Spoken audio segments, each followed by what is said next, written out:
Hey guys, today I'm taking a look at the new, at least new to me, it's been out for a minute, the new McFarlane Toys Mr. Freeze. Let's get a better look at that packaging, shall we? So up close here, of course, we have the figure in all his glory right there. Really excited to crack this man open. DC Multiverse right there, Mr. Freeze at the bottom, Mr. Freeze nameplate right there, even though he's a doctor. DC Multiverse right there, a little sticker right there. Then we have the McFarlane Toys logo right there. Then on the back, of course, we have Mr. Freeze from the New 52. It's not the Freeze that this is based off of, but I don't know if this Freeze is based off of anything. I think it's a Todd original design kind of deal. So very interested to see the design on him. But yeah, of course, we have Mr. Freeze from Victor Freeze, which of course we have the McFarlane Toys logo up there, DC Multiverse logo around there, down there. All the social medias right here. You can follow McFarlane Toys on Facebook, Twitter, and Instagram. Follow it on the gram. And then of course we have the Mr. Freeze nameplate right there from Victor Freeze, which I have no idea what that's from. And then of course DC Multiverse right there, down the bottom. DC Multiverse, and then nothing as far as the window is concerned. On the bottom, we of course have the Batman legalese right there, and then the barcode for you barcode hunters. I feel ya. I used to be one of you. I'm not anymore. I order online.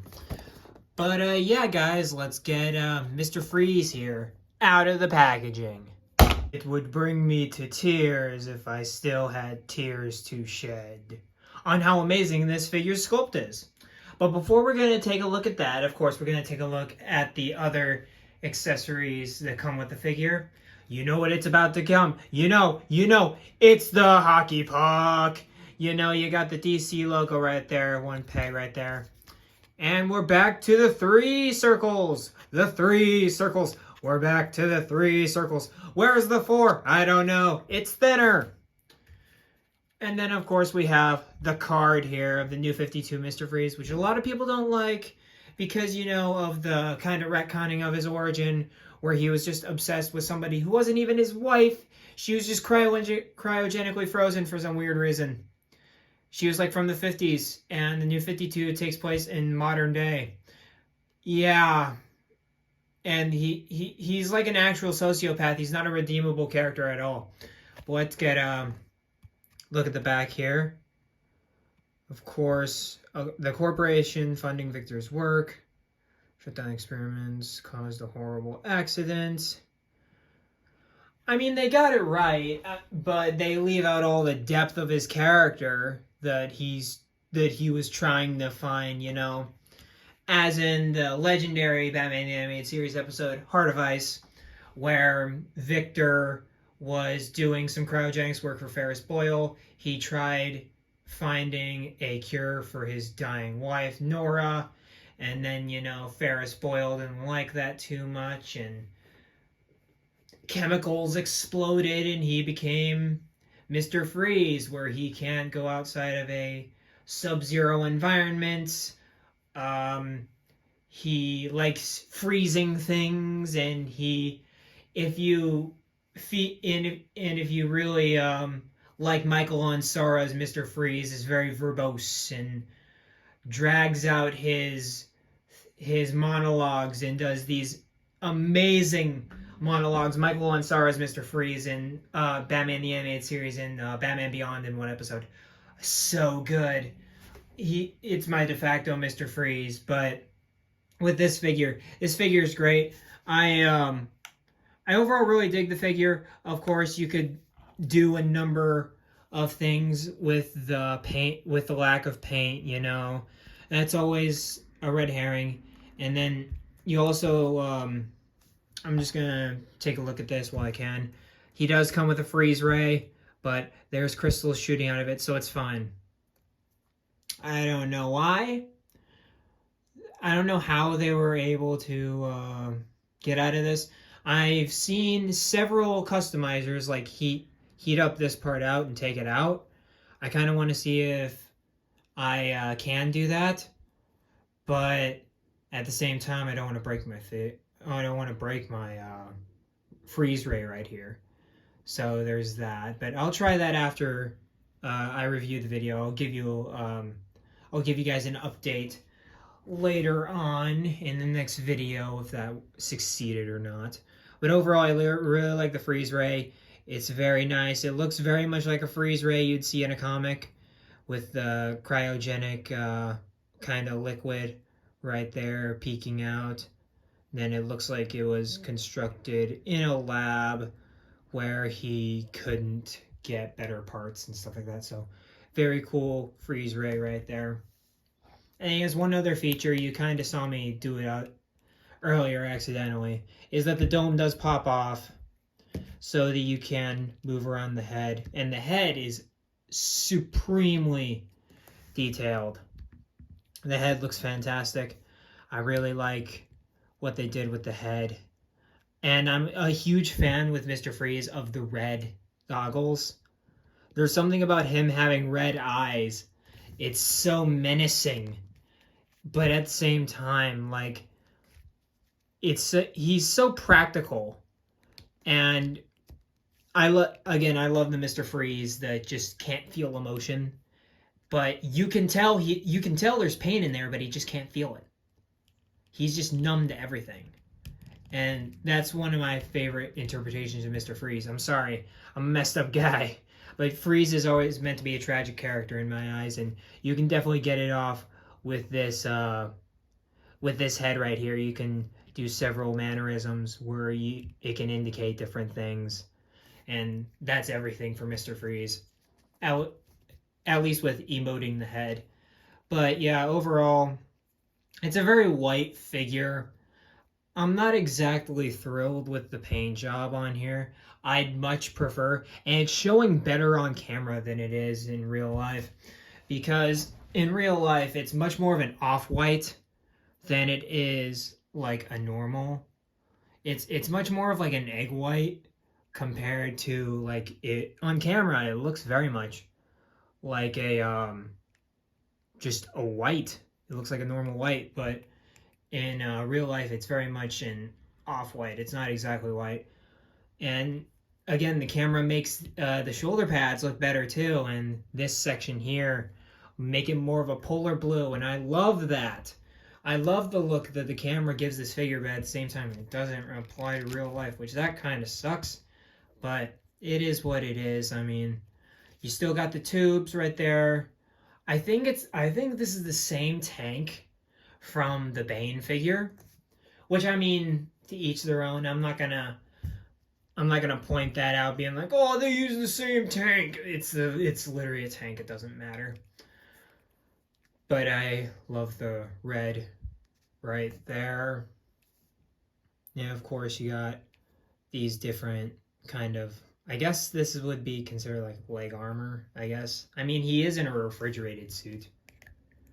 Might as well put him in the dome until I need to. Because, you know, Freeze is going to die real soon if I don't close that dome. See, it just looks way better. Even though you can't really get him to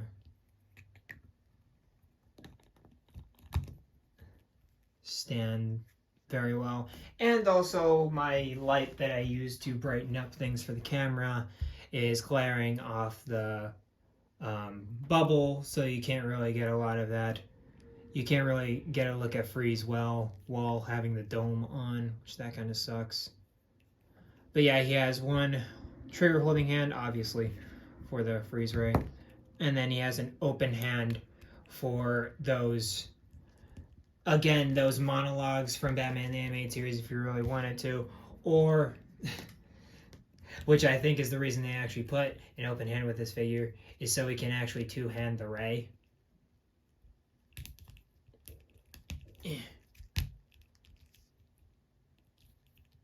Let me see if I can...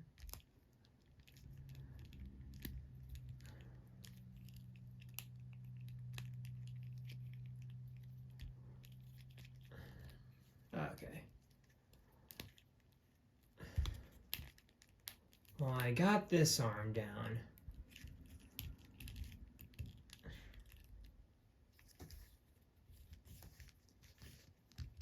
That's not too bad. It's not too bad at all. The overall, I really like this look for Freeze. I, again, don't really care for the paint apps, but outside of that, it's a very good sculpt for Victor Freeze. But yeah, let's get into the articulation. I gotta take off the bubble for this. And then, so his head is ball jointed out the wazoo. He can look up decently well for the character. He can look down like nobody's business for no reason at all, because he can't really. He's looking into himself.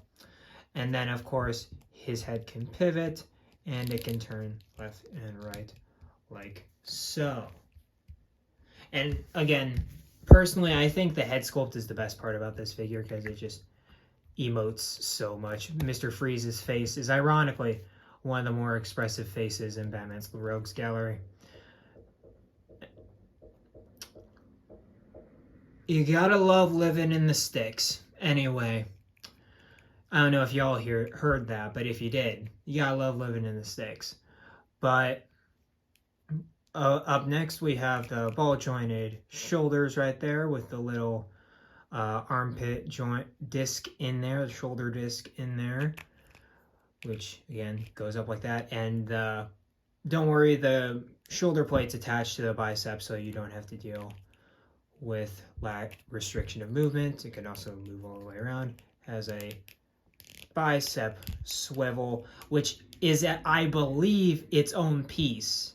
I believe it was inserted over the bicep because you have these really interesting joints that they might start using in the future, it looks like, where you have part of the joint ending right there. It's like with a lot of the figures, they have the backs like the legs, where it's like both of them are right there. But with this one, it's just one, and then it's like two pieces connecting through, and the pegs being on the same joint. It's really weird. And I noticed it when I first took a look at the figure. I was like, huh, that's kind of interesting. But again, double jointed elbows. Looks pretty good. And then, of course, you got the standard wrist joint, which I absolutely love. You can roll the dice like that. You can rotate the hand, move that forward, and then you do roll the dice in, and then you go in and out like so. With the torso, obviously, he's got a lot of torso rotation. He can move forward that far forward. He can move decently far back. He can pivot like so. For the legs, he has the standard McFarlane joints right there. He's got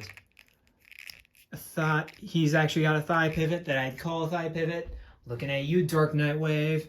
Nobody in that even has remotely thigh pivot that's worth talking about. And of course, you got the knees right there, which aren't bad at all. And then with the boots right here, you got a bit of limited movement because of the sculpt, but hey, you take what you can get. And he can stand. He's not one of those figures where you have to literally play with them for like 5 minutes just for them to stand. Anyway, then we also have the toe joints right there, and then you have the ankles. You have the ankle pivot right there, hinges, and I don't think. No, it's attached to the boot, and you got boot swivel, which is hella nice. That's such a nice feature. And here we have our new McFarlane Victor Freeze with some of our Batman rogues here. We of course have Hush and Killing Joke Joker, and then of course on the other side we have Arkham City Riddler and then Arkham Knight Scarecrow. And again, he kind of fits that area where he can be in both, where it's like it's slimmed down enough to be more of a comic figure and go with those characters. But he could also go in with the Arkham figures. He has enough oomph in there to go with these Arkham figures. So very excited about that. I was kind of worried about that when I first saw it, because again, I think everybody's rogues at this point is a lot of Arkham characters, so I was very worried that it might dissociate, but luckily that's not the case here. And here we have, of course, Mr. Freeze with some Batmen. We, of course, have the Arkham Batman on the left, and then we have 3 Jokers Batman. The de facto Batman might get beat by a certain Batman that is coming with this figure, at least after this review. And then, of course, we have Batman Beyond right there. And all of these look great with Victor here. Like, I'm definitely going to do some ACBA with Terry and Victor. But I think even Arkham Batman can go well with this particular Freeze. But at the same time, he should be, if you want to put him with a comic book Batman, you got to put him with that 3 Jokers Batman or Rebirth Batman. I've seen official McFarlane stuff put him with the Rebirth Batman. So there's that. But like I said, you can put him with Arkham if you want. It's not preferred. But these 2 right here, you can definitely say that they belong together. Not in a weird way. Alright guys, and that does it for the new Mr. Freeze. Overall, I am very impressed with this figure, because you know, Mr. Freeze, he can go one or two ways. He can either be really cool or really lame, and this is a really good first attempt at a Mr. Freeze figure. I'm hoping for an animated series Freeze down the line. I saw that Superpowers Freeze and it looks pretty cool, but I'm glad I got the standard version right here, because you know, I'm a huge fan of the blue face, red eyes kind of look, so I'm happy there. But yeah, he really checks all the boxes for Mr. Freeze. He's got a posable head, and it's not weird that moving around the dome, because I know certain Mr. Freeze figures you have to like move the dome around, and so he's only on a swivel, and with that you ignore that entirely. And yeah, he goes well with all your Batman collection. And I'm saying right here is that, at least for the villains, if you're looking for a Gotham Rogues gallery, you gotta get Victor Freeze. I mean, he at least for me is Mr. Freeze is my favorite Batman villain for a number of reasons. Mainly because he's a tragic character who really doesn't want to be evil, but he was driven to be evil by, you know, corporate espionage and, you know, all that stuff, all that horrible societal mumbo jumbo. But that's the reason why I love Mr. Freeze. Let me know who your favorite Batman villain is in the comments below. I'd really love to know. Get some discussion going on in the comments. That would be awesome. And then, of course, I hit 200 subscribers, I believe, a week ago. And we're already at 226, which is absolutely incredible. And I haven't been posting either. So, absolutely incredible. Thank you guys so much for that. Really appreciate all the work you guys are doing and your time spending hearing me ramble on about my favorite characters in plastic form. So I really appreciate that. And again, Victor Freeze is one of my favorite villains. So to answer your question, yes, you should get him as one of your essential villains in your Batman Rogues gallery. As a villain as a whole, probably not, because, you know, he's a Batman villain. But then again, Batman villains are the coolest villains. So then again, it is what it is. And he's different than Lex over there, because you could totally use Lex as a different body if you really wanted to. But I'd say get him, personally. Again, if you're not collecting the Batman villains, that's up to you. If you're collecting villains in general, I'd say get him. But yeah, guys, that'll do it for this review. Like, comment, subscribe, all that good stuff. Tell me what you think about Freeze after the video in the comments below for you guys that have him. And that's it. And of course, keep collecting and be kind to one another in the coming days. And I'll see you in the next video. Peace.